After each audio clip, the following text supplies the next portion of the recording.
आपको रूबरू करा दे, देश भर में 2 हफ्तों के लिए लॉकडाउन की अवधि को बढ़ा दिया गया है। बड़ी खबर इस वक्त बता रहे हैं, 3 तारीख को लॉकडाउन की अवधि खत्म होने वाली थी, लेकिन अब इसमें बदलाव किया गया है। अब 17 मई तक लॉकडाउन पूरे देश में जारी रहेगा। हवाई यात्रा, रेल सेवा और मेट्रो 17 मई तक बंद रहेंगी। लॉकडाउन के दौरान ग्रीन जोन में राहत मिलेगी।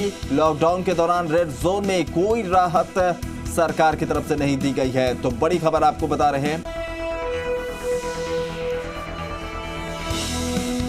चलिए, इसी पर ज्यादा जानकारी के लिए शादाब अहमद सिद्दीकी हमारे डिप्टी एडिटर इस वक्त फोन लाइन पर हैं, उनका रुख करते हैं। जी शादाब, जिस तरह से कयास लगाए जा रहे थे कि लॉकडाउन 3 या लॉकडाउन 3, ऐसे में अब स्पष्ट हो गया लॉकडाउन 3 है। ऐसे में रेड जोन और ग्रीन जोन को लेकर थोड़ी सी लोगों में कंफ्यूजन की स्थिति है कि रेड जोन में स्थितियां बरकरार रहेंगी पहले जैसी, ग्रीन जोन में क्या कुछ छूट मिलेगी? देखिए, बिल्कुल अब से थोड़ी देर पहले होम मिनिस्ट्री की एक प्रेस रिलीज आई है जिसमें ये सारी चीजों पर उसने प्रकाश डाला है। देखिए, जहां तक बात रेड जोन, ऑरेंज जोन और ग्रीन जोन की है, तो इसमें 30 अप्रैल को एक गवर्नमेंट ऑफ इंडिया की एक एडवाइजरी आई है। अब ये राज्य सरकारों पर निर्भर करेगा कि वो अपने अपने स्टेट गवर्नमेंट में जो ऑरेंज जोन है और ग्रीन जोन है वहाँ क्या किस तरह की छूट वो देते हैं, किस तरह की जो कमर्शियल एक्टिविटी है या जो फैक्ट्रीज बंद है या जो खेतों में काम नहीं हो पा रहा है वहाँ पे किस तरीके से वो सब काम शुरू करते हैं, ये राज्य सरकारों पर निर्भर करेगा। देखिए, ये जो लॉकडाउन बढ़ाया गया है 14 दिन, उसके लिए आपको याद होगा कि 3 दिन पहले जब प्रधानमंत्री ने राज्यों के मुख्यमंत्रियों से बात की थी तो सब ज्यादातर मुख्यमंत्री इस फेवर में थे कि अभी लॉकडाउन नहीं हटना चाहिए बल्कि लॉकडाउन बढ़ना चाहिए। तो सभी मुख्यमंत्रियों की राय यही थी कि अगर लॉकडाउन अभी हटाया जाएगा तो जो कोविड-19 के पेशेंट हैं उनकी संख्या में बढ़ोतरी हो सकती है और वो इस तरह का कोई रिस्क अभी सरकार लेना नहीं चाहती है। इसीलिए जो स्टेटस को है वो 14 दिन के लिए मेंटेन रखा गया है। आज ही आपने ये भी देखा कि जो ट्रेन हैं वो चालू की गई हैं, खासतौर पर जो लेबर्स हैं जो कि अलग अलग स्टेट में फंसे हुए हैं, जो अपने घर जाना चाहते हैं, तो उसके लिए जरूर होम मिनिस्ट्री ने परमिशन दी है कि वो सिर्फ उन लेबर्स के लिए वो ट्रेन चलाई जाएगी। लेकिन जो कॉमन आम आदमी है, कॉमन पब्लिक है, वो फिलहाल कहीं कम्यूट नहीं कर पाएगा। उसको किसी तरह की राहत नहीं दी गई है, ना किसी तरह का कोई भी पब्लिक ट्रांसपोर्ट नहीं खोला गया है, ना तो बस है, चाहे ट्रेन है,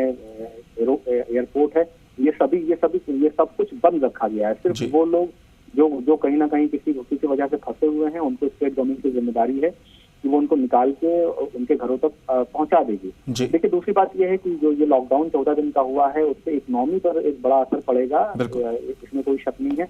इसके लिए भी प्रधानमंत्री की तरफ से कोशिशें जारी हैं, लगातार मीटिंग हो रही हैं कि जो अलग अलग जो उद्योग धंधे हैं उनमें कैसे रिलैक्सेशन दिया जाए, कैसे थोड़ा बहुत काम स्टार्ट किया जाए। तो मुझे लगता है कि आने वाले टाइम में आप देखेंगे कि जो ऐसे जिले जहाँ पे कोरोना के केसेस बिल्कुल नहीं है या कुछ ऐसे राज्य, मसलन आप गोवा का उदाहरण ले सकते हैं। गोवा में कोरोना का एक भी केस नहीं है। नॉर्थ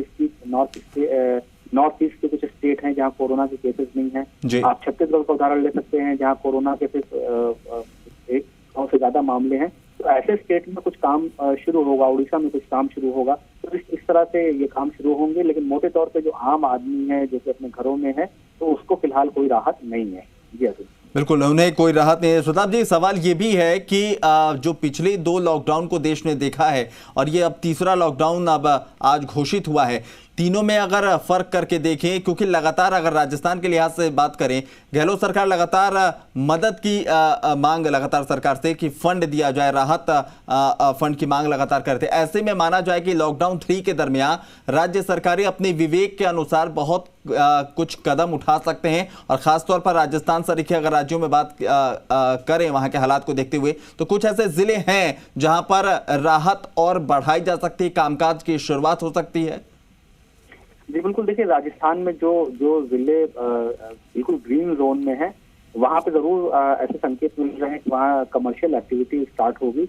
दरअसल राजस्थान सरकार को भी इस बात का इंतजार था कि जो केंद्र सरकार है वो क्या फैसला लेती है, क्योंकि मुख्यमंत्री इंतजार कर रहे थे कि जब दिल्ली से फैसला हो जाएगा उसके बाद ही वो अपने यहाँ कोई फैसला लेंगे। तो जो ग्रीन जोन है वहाँ पे निश्चित तौर पर आपको एक्टिविटी दिखाई देगी, वहाँ पे मार्केट खुलेंगी, जो किसानों की फसल है जो कि खेतों में पड़ी हुई है उसकी कटाई नहीं हो पा रही है, वो मंडी तक नहीं पहुंच पा रही है, उनको भारी नुकसान हो रहा है, तो उसके लिए काम होगा। जो स्मॉल इंडस्ट्री है, जो गांव में चलने वाले छोटे छोटे जो उद्योग हैं, जैसे मसलन जैसे आटा चक्की है या गांव में जो छोटे छोटे दुकानें हैं, उसको खोला जाएगा, जो कि ग्रीन जोन के जो डिस्ट्रिक्ट हैं वो सब कुछ होगा। देखिए, एक बात और है कि अशोक गहलोत ने बार बार ये मांग की थी, प्रधानमंत्री को खत भी लिखा था कि एक आर्थिक पैकेज भी वो राज्य सरकारों को दे, लेकिन ऐसा लगता नहीं केंद्र सरकार कोई आर्थिक पैकेज देना चाहती है, क्योंकि अभी प्रधानमंत्री की तरफ से आर्थिक पैकेज को लेकर कोई बात नहीं कही गई थी। हाँ, एक बात और है कि मुख्यमंत्री ने ये डिमांड की थी कि ट्रेन चला दी जाए, तो उस मांग को कुछ और मुख्यमंत्रियों ने भी कहा था, मसलन झारखंड के मुख्यमंत्री ने या कुछ और राज्यों के मुख्यमंत्रियों ने भी ट्रेन चलाने की मांग की थी, जिसको केंद्र सरकार ने मान लिया है। तो आप कह सकते हैं कि जो आने वाले जो 14 मतलब आप 17 मई तक ऐसा लगता है कि जो जनजीवन है वो पूरी तरीके से सामान्य नहीं हो पाएगा, कम से कम जो रेड जोन है उसमें तो बिल्कुल ही नहीं होगा। जी शादाब जी, एक सवाल ये भी कि अब तक जब पहले बार लॉकडाउन का ऐलान प्रधानमंत्री ने किया, लोगों के सामने आए, राष्ट्र के नाम संबोधन दिया, उसके बाद उन्होंने इसका ऐलान किया। दूसरी बार जब तमाम मुख्यमंत्रियों से बातचीत हो गई, उनकी चर्चा हो गई, उसके बाद फिर से वो सामने आए, उन्होंने इस बात का ऐलान किया। लेकिन ये तीसरी बार जब लॉकडाउन बढ़ाने का ऐलान है तो ये गृह मंत्रालय की तरफ से बहुत ही सामान्य तरीके से एक आदेश जारी कर दिया गया, प्रधानमंत्री सामने नहीं आए। क्या कुछ इसके पीछे वजह आप देख पा रहे हैं? देखिए अब तक प्रधानमंत्री ने आपने देखा होगा कि अब तक प्रधानमंत्री जितनी बार भी आए उन्होंने लॉकडाउन का खुद ही अनाउंसमेंट किया था, लेकिन ऐसा हो सकता है, ऐसा उनको लगा हो कि बार बार उनको राष्ट्र के नाम जो एक उनका संदेश रहा है, इस बार उन्होंने होम मिनिस्ट्री, गृह मंत्रालय ने प्रेस रिलीज निकाल दी और इसका डिसीजन कर दिया। तो देखिए, ये फैसला केंद्र सरकार का है, प्रधानमंत्री ने खुद किया या गृह मंत्रालय के जरिए कराया, इससे बहुत ज्यादा फर्क नहीं पड़ता है। लेकिन इतना जरूर है कि जो सबसे बड़ी खबर है वो यही है कि 2 हफ्ते के लिए 3 मई से 17 मई तक जो लॉकडाउन है वो बढ़ गया और 14 दिन जो स्थिति पहले थी वो बरकरार रहेगी। देखिए आज मैं आपको एक बात और बताऊं कि एविएशन सेक्टर के लिए भी आज प्रधानमंत्री मीटिंग करने वाले हैं कि जो एविएशन सेक्टर का जो नुकसान हो रहा है, मतलब आपने देखा कि सारी जो कमर्शियल फ्लाइट्स हैं वो बंद हैं, एयरलाइंस कंपनीज के सामने दिक्कत है कि वो अपने फ्लाइट को कैसे पैसा दे, उस पर भी वो मीटिंग कर रहे हैं। इसके अलावा जो खासतौर से जो मजदूर फंसे हुए थे उनको निकालने के लिए ट्रेन चला दी गई है, जो वर्किंग लोग थे उनके लिए घर से काम करने की इजाजत दी गई है, मोहल्ले की जो दुकानें हैं ग्रीन जोन में वो खोली गई हैं। तो आप कह सकते हैं कि स्थिति थोड़ी सामान्य करने की कोशिश जरूर की गई है राज्य सरकारों और बिल्कुल स्थिति सामान्य करने की कोशिशें हैं, लेकिन बड़ी बात यह है कि लॉकडाउन की अवधि को बढ़ा दिया गया है, 2 हफ्तों के लिए इसे आगे बढ़ाया गया है और लोगों को अभी भी घर की दहलीज के भीतर रहना होगा। 17 मई तक के लिए लॉकडाउन बढ़ाया गया। शुक्रिया शादाब जी तमाम जानकारी के लिए।